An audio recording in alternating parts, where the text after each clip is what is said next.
Hi dears, ഇന്ന് നാം പറയുന്നത് പ്രൂഫ് ടെക്നിക്സ് ആണ്. TOCയുടെ സെക്ഷനിൽ ഒരു 2 പ്രൂഫ് ടെക്നിക്കുകൾ നമുക്ക് പഠിക്കാനുണ്ട്. തിയറി ഓഫ് കമ്പ്യൂട്ടേഷനിൽ പഠിക്കാനുള്ള ടെക്നിക്കുകളാണ്. ഒന്ന് ഇൻഡക്ഷൻ ടെക്നിക്കും ഒന്ന് കോൺട്രഡിക്ഷൻ ടെക്നിക്കും. ഈ 2 ടെക്നിക്കുകളെ കുറിച്ചാണ് നമുക്ക് പറയാനുള്ളത്. അപ്പോൾ പ്രൂഫ് ടെക്നിക്ക് നോക്കാം.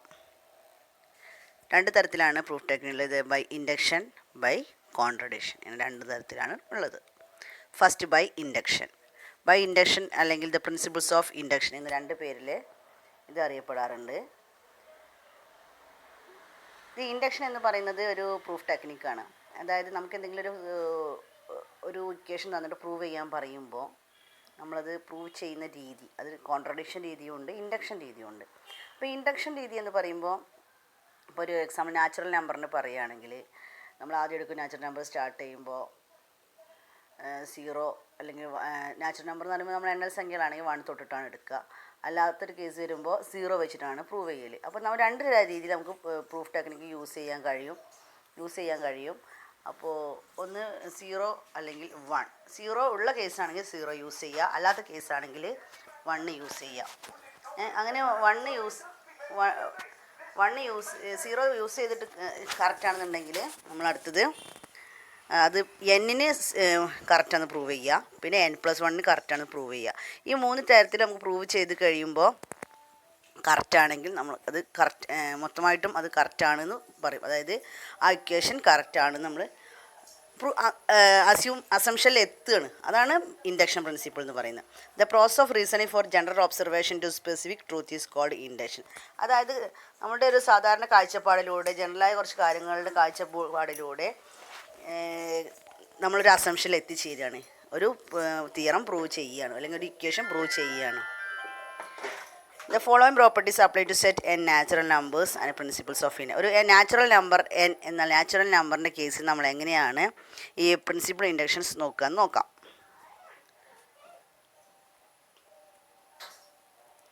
0 ഈസ് എ നാച്ചുറൽ നമ്പർ എടുക്കുക.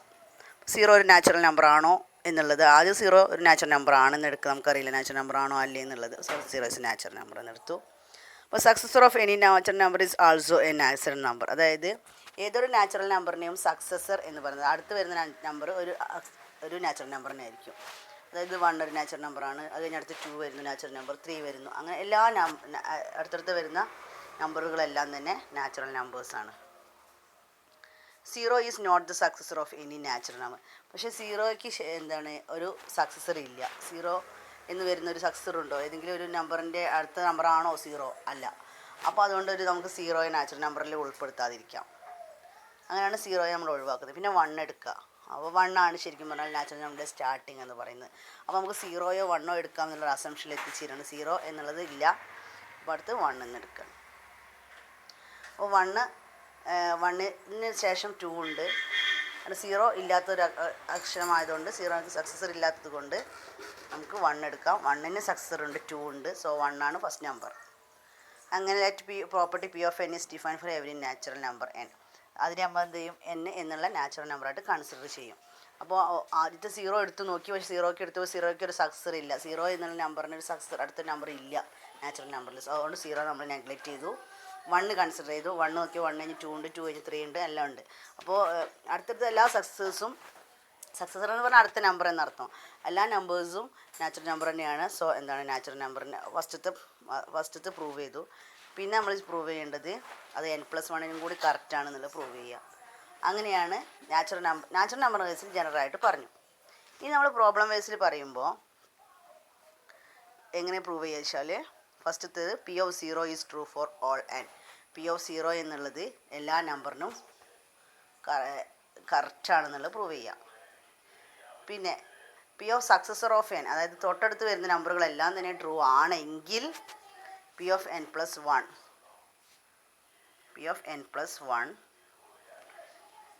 അല്ല, തേർഡ് 1 എന്ന് പറയുന്നത് P of n+1 ആണ് കേട്ടോ. P of n+1 also true, then P of n is true for all n. P of n+1 true ആണെന്ന് പ്രൂവ് ചെയ്യുക. അങ്ങനെയാണെങ്കിൽ P of n ട്രൂ ആണ് എന്ന് നമ്മൾ കറക്റ്റായിട്ട് പറയണം. അതായത് ആദ്യം 0ക്ക് കറക്റ്റാണെന്ന് എടുക്കാം. 0 ഇല്ലാത്തൊരു കേസ് ആണെന്നുണ്ടെങ്കിൽ 1ന് കറക്റ്റാണെന്ന് എടുക്കുക. 1ന് കറക്റ്റാണെങ്കിൽ പിന്നെ എല്ലാ സക്സസേഴ്സിനും അടുത്തടുത്ത എല്ലാ സംഖ്യകളും അത് ട്രൂ ആണ് നമ്മൾ പറഞ്ഞുകൊണ്ട് P(n+1) കണ്ടുപിടിക്കും. P(n+1) കറക്റ്റ് ആണെന്നുണ്ടെങ്കിൽ ആ ഒരു ഇക്വേഷൻ പ്രൂവ് ചെയ്യപ്പെട്ടു, അതായത് ഇക്വേഷൻ കറക്റ്റ് ആണെന്ന് നമ്മൾ വിലയിരുത്തുകയാണ്. അതാണ് ചെയ്യുന്നത്. ഒരു പ്രോബ്ലം ചെയ്യുമ്പോൾ നിങ്ങൾക്ക് കറക്റ്റായിട്ട് മനസ്സിലാവും. അപ്പോൾ ആദ്യം P(0) is true for all n >0 അല്ലെങ്കിൽ P(1). P(successor of or n) is true. So P(n+1) is also true. So the assumption is true. അതാണ് ഇൻഡക്ഷൻ പ്രിൻസിപ്പിൾ എന്ന് പറയുന്നത്. അപ്പോൾ 3 തരത്തിലാണ് നമ്മളിപ്പോൾ ഈ ഒരു ഇൻഡക്ഷൻ പ്രിൻസിപ്പിളിൻ്റെ സ്റ്റെപ്പ് പറഞ്ഞത് പ്രൂവ് ചെയ്യുമ്പോൾ. ഒരു ക്വസ്റ്റ്യൻ തന്നിട്ട് നിങ്ങളോട് ഒരു ഇൻഡക്ഷൻ പ്രിൻസിപ്പിൾ വഴി പ്രൂവ് ചെയ്യാൻ പറയുമ്പോൾ 3 ബേസിസ് സ്റ്റെപ്പുകളാണുള്ളത്. ഒന്ന് ദ പ്രൂഫ് ഫോർ ബേസിസ്, രണ്ടാമത്തത് ദ ഇൻഡക്ഷൻ ഹൈപ്പോത്തിസിസ്, മൂന്നാമത്തത് P(n+1) യൂസിങ് ഇൻഡക്ഷൻ ഹൈപ്പോത്തിസിസ്. അതായത് സെക്കൻഡും തേർഡും ഒരേ മെത്തേഡാണ്, പക്ഷേ 2 കേസാണെന്ന് മാത്രം. അപ്പോൾ ഫസ്റ്റ് മെത്തേഡ് എന്ന് പറയുമ്പോൾ പ്രൂഫ് മെത്തേഡ് ഫസ്റ്റ് പറഞ്ഞാൽ പ്രൂഫ് ഫോർ ബേസിസ് ആണ്. അതായത് ഫസ്റ്റത്തെ ബേസിക് ആയിട്ടുള്ള വാല്യൂവിന് ട്രൂ ആണെന്ന് പ്രൂവ് ചെയ്യുക. അത് 0 ആവാം 1 ആവാം. Prove P(n) for n = 0 or n = 1. 0 ഉള്ള കേസിലാണെങ്കിൽ 0 പ്രൂവ് ചെയ്യുക, അല്ലെങ്കിൽ 1 എന്നുള്ള കേസ് പ്രൂവ് ചെയ്യുക. ഇതിന് പറഞ്ഞ പേരാണ് പ്രൂഫ് ഫോർ ബേസിസ്. രണ്ടാമത്തത് ഇൻഡക്ഷൻ ഹൈപ്പോത്തിസിസ് ആണ്. അതായത് നമ്മൾ അസ്യൂം ചെയ്യുകയാണ് ഇത് എല്ലാ സക്സസേഴ്സിനും, അതായത് തൊട്ടടുത്ത എല്ലാ നമ്പറിനും ഇത് കറക്റ്റ് ആണ് എന്ന് അസ്യൂം ചെയ്തുകൊണ്ട് മൂന്നാമത്തെ പ്രൂവ് ചെയ്യുക, P(n+1) പ്രൂവ് ചെയ്യുക. അപ്പോൾ P(n+1)ൻ്റെ ലെഫ്റ്റ് ഹാൻഡ് സൈഡും റൈറ്റ് ഹാൻഡ് സൈഡും ഈക്വലായി കിട്ടിക്കഴിഞ്ഞാൽ നമുക്ക് ഇത് കറക്റ്റാണ് എന്ന് പറയാം. അപ്പോൾ രണ്ടാമത്തെ ശരിക്കും പറഞ്ഞാൽ അസ്യൂം ചെയ്യലാണ് രണ്ടാമത്തെ സ്റ്റെപ്പ്. നമുക്ക് പ്രോബ്ലം കാണുമ്പോൾ കറക്റ്റായിട്ട് മനസ്സിലാവും.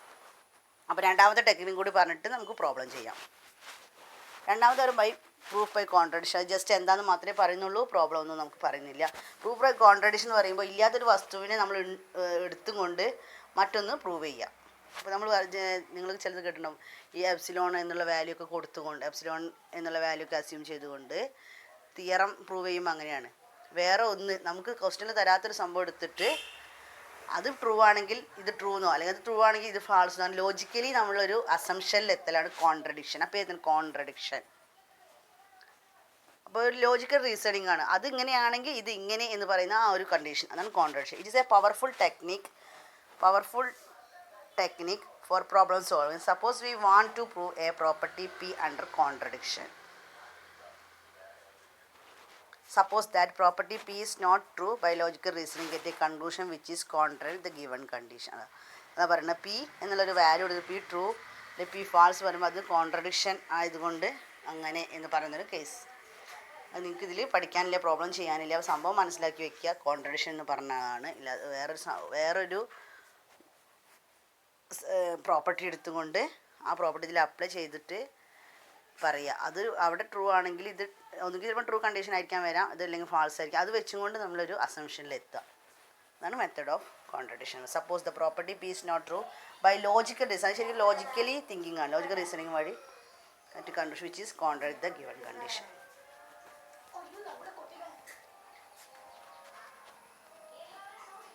അപ്പോൾ നമുക്കിനി അടുത്തതൊരു പ്രോപ്പർട്ടി നോക്കാം. പ്രോപ്പർട്ടി അല്ല, പ്രോബ്ലം ഇൻഡക്ഷൻ പ്രോബ്ലം എങ്ങനെ ചെയ്യാന്നുള്ളത് കൂടി നോക്കാം. അപ്പോൾ നമ്മളിന്ന് പഠിച്ചത് മാത്തമാറ്റിക്കൽ ഇൻഡക്ഷനും ബൈ കോൺട്രഡിക്ഷൻ 2 പ്രൂഫ് ടെക്നിക്സ് ആണ്. അതിൽ മാത്തമാറ്റിക്കൽ ഇൻഡക്ഷൻ വഴി നമുക്കൊരു പ്രോബ്ലം ചെയ്ത് നോക്കാം.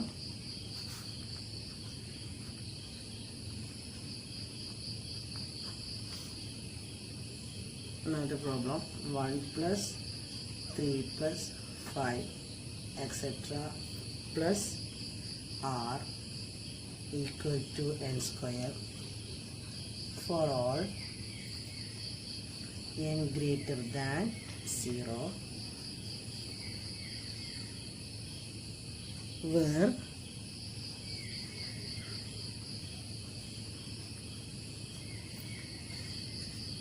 r is an odd integer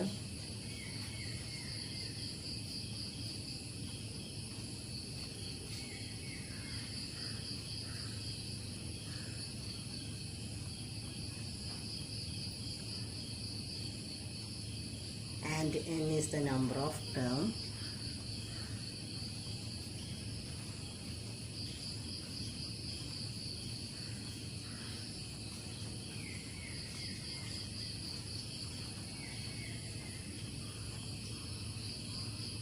in the sum.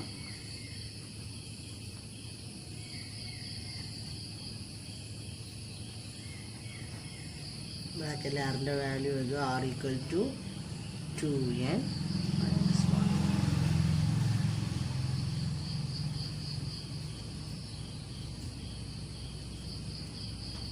അതാണ് ക്വസ്റ്റ്യൻ.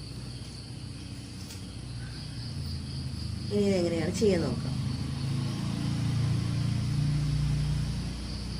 അപ്പോൾ നമുക്കറിയാം ബൈ ഇൻഡക്ഷൻ 3 സ്റ്റെപ്പാണുള്ളത്. ഒന്ന് proof for basis, proof by induction hypothesis, proof for P(n+1).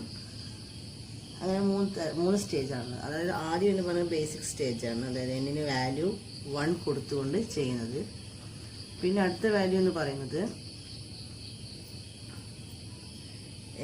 Induction hypothesis വഴി എങ്ങനെ അത് റെപ്രസെൻറ്റ് ചെയ്യാം.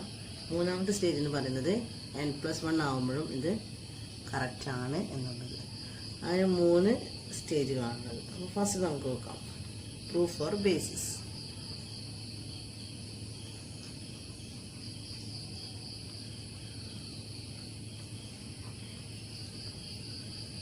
പ്രൂഫ് ഫോർ ബേസിസിൽ n equal to 1 എന്നാണ് കൊടുക്കുന്നത്. ഇക്വേഷനിൽ n ന് 1 എന്ന് കൊടുക്കുക. അപ്പോൾ four n equal to 1, n equal to 1 കൊടുക്കുമ്പോൾ ഈ ഒരു സൈഡ്, അതായത് 1 + 3 + 5 + etc + r എന്നുള്ള ഭാഗത്ത് n1 എന്ന് പറയുമ്പോൾ ഈ ഒരൊറ്റ ടേം മാത്രമേ ഉണ്ടാവുള്ളൂ, ഫസ്റ്റ് ടേം മാത്രം. n+1 എന്ന് പറയുമ്പോൾ ഇതായിരിക്കും, അങ്ങനെ പോകും.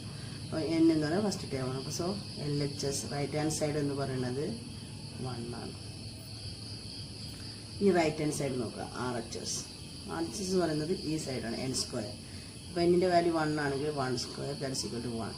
അപ്പോൾ LHS 1 ആണ്, RHS 1 ആണ്. So therefore LHS equal to RHS. അപ്പോൾ നമ്മൾ ഫസ്റ്റത്തെ സ്റ്റെപ്പ് പ്രൂവ് ചെയ്തു.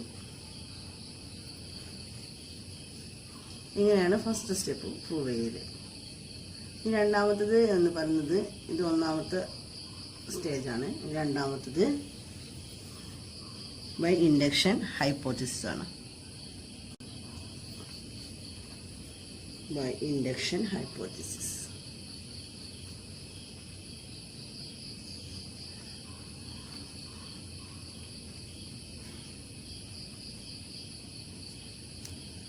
ഇൻഡക്ഷൻ ഹൈപ്പോത്തിസിസിൽ പറയുന്നത് ഈ തന്ന വാല്യൂ ആറിൻ്റെ വാല്യൂ അതിൽ അപ്ലൈ ചെയ്തുകൊണ്ട് എഴുതുക, അത്രേ ഉദ്ദേശിക്കുന്നുള്ളൂ.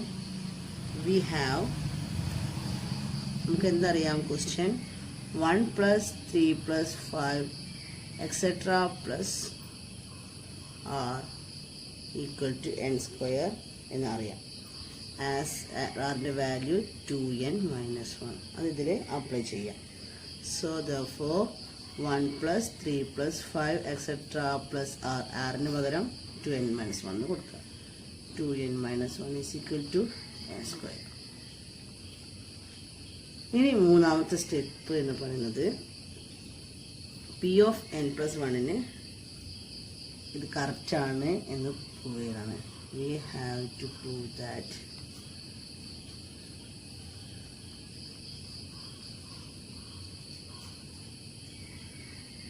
P(n+1). P(n+1) എന്ന് പറയുമ്പോൾ എന്നിൻ്റെ വാല്യൂ എല്ലാം തന്നെ n+1 ആവും. അതായത് ഇക്വേഷനിൽ ഒരു ടേമും കൂടി ആഡ് ചെയ്യപ്പെടും. അപ്പോൾ നമ്മുടെ ഇക്വേഷൻ എന്ന് പറയുന്നത് 1 + 3 + 5 + etc + r equal to n² ആണ്. ഇതിൽ ഇപ്പോൾ 6 വരെയുള്ള ടേം ആണെങ്കിൽ അടുത്തൊരു ടേം കൂടി വരും. ഈ ഒരു ഇക്വേഷൻ്റെ പ്രത്യേകത എന്ന് പറയുന്നത് 2 ആഡ് ചെയ്ത് വരുന്നതാണ്. അതായത് 1 + 2 3 + 2 5 + 2 അങ്ങനെയാണെങ്കിൽ അടുത്ത ടേം എന്ന് പറയുന്നത് ഈ ലാസ്റ്റ് ടേം 6 ആണെന്നുണ്ടെങ്കിൽ അടുത്ത r + 2 ആയിരിക്കും. അതുകൊണ്ട് തന്നെ P(n+1) എന്ന് പറയുമ്പോൾ 1 + 3 + 5 etc + r കഴിഞ്ഞ് അടുത്തത് r + 2 ആണ് വരിക. കാരണം 2 ആഡ് ചെയ്ത് വരുന്നൊരു സീക്വൻസ് ആണിത്. അതുകൊണ്ട് r + 2 എന്നാണ് എഴുതേണ്ടത്. ദാറ്റ്സ് ഈക്വൽ ടു n എന്നതിന് പകരം എന്തായിരിക്കും n+1 ആവും. സോ n+1² ഇങ്ങനെയായിരിക്കും. ഇതിൻ്റെ LHSഉം RHSഉം ഈക്വൽ ആണോ എന്നാണ് നമുക്ക് നോക്കേണ്ടത്. അപ്പോൾ നമുക്ക് LHS എടുക്കാം. So LHS equal to 1 + 3 + 5 etc + r plus r plus 2. നമുക്കറിയാം ഈ ഒരു ഇത്രയും ഭാഗത്തിൻ്റെ answer 1 plus 3 plus 5 plus etcetera plus r. നമ്മൾ ക്വസ്റ്റ്യൻ തന്നിട്ടുണ്ട് ഇത് ഇത്രയും ഭാഗം എന്ന് പറഞ്ഞാൽ n സ്ക്വയർ ആണ്. അപ്പോൾ ഇതിന് പകരം നമുക്ക് എന്ത് കൊടുക്കാം? n സ്ക്വയർ എന്ന് കൊടുക്കാം. ബാക്കിയുള്ളത് ആർ പ്ലസ് 2. ഇനി ആർ എന്താണെന്ന് നമുക്കറിയാം. n square plus R question തന്നിട്ട് 2n മൈനസ് 1 ആണ്. 2n മൈനസ് 1 ആണെന്ന് പറഞ്ഞിട്ടുണ്ട്. ഈ 2 അതുപോലെ എടുത്ത് എഴുതുക. So that's equal to n square plus 2n minus 1 plus 2 എന്ന് പറയുമ്പോൾ പ്ലസ് 1. വലുതിന് ചെറുത് കുറച്ചിട്ട് വലുതിന് ചിഹ്നം 2 മൈനസ് 1. നമുക്കറിയാം ഈ ഇക്വേഷൻ കാണുമ്പോൾ നമുക്ക് വളരെ പരിചയമുള്ളൊരു ഇക്വേഷനാണ്. n square plus 2n plus 1 എന്നുള്ളത്. A square plus 2ab plus B square എന്നുള്ള ഫോർമാറ്റിൽ കിടക്കുന്ന ഒരു ഇക്വേഷനാണ്. ഇതിൽ എ എന്ന് പറഞ്ഞ എന്നും ബി എന്ന് പറഞ്ഞ 1 ആണ്. 1 നമുക്ക് 1 സ്ക്വയർ എന്ന് വേണമെങ്കിൽ എഴുതാം. അപ്പോൾ നമുക്ക് പെട്ടെന്ന് മനസ്സിലാവും. So A square plus 2ab എന്നുള്ളൊരു ഫോർമാറ്റാണ്. എക്ക് പകരം എന്നും ബിക്ക് പകരം 1 കൊടുത്തു കഴിഞ്ഞാൽ നമുക്ക് ഈ ഒരു ഇക്വേഷൻ കിട്ടും. അതുകൊണ്ട് നമുക്ക് a plus b whole square എന്നുള്ള ഫോർമാറ്റ് എഴുതാം. എ n ആണ്, ബി 1 ആണ്. A n plus 1 whole square എന്ന് എഴുതാം. ഈ n പ്ലസ് 1 ഹോൾ സ്ക്വയർ ആണല്ലോ ഇതിൻ്റെ റൈറ്റ് ഹാൻഡ് സൈഡ് എന്ന് പറയുന്നത്. അതെല്ലാം നമുക്ക് കിട്ടേണ്ടത്. So that's equal to RHS. അപ്പോൾ ലാസ്റ്റ് നിങ്ങൾ അത് കൺക്ലൂഡ് ചെയ്ത് എഴുതുക. സോ we have to prove that p of n plus 1 is verified, അല്ലെങ്കിൽ p of n plus 1 is correct for this equation എന്ന് എഴുതാം. ഇങ്ങനെയാണ് ബൈ ഇൻഡക്ഷൻ വെച്ചുകൊണ്ടൊരു പ്രോബ്ലം പ്രൂവ് ചെയ്യുക. നമുക്കൊരു ക്വസ്റ്റ്യൻ ഇതുപോലെ ക്വസ്റ്റ്യൻ തരാം, നിങ്ങളത് ട്രൈ ചെയ്ത് നോക്കുക. Okay, thank you.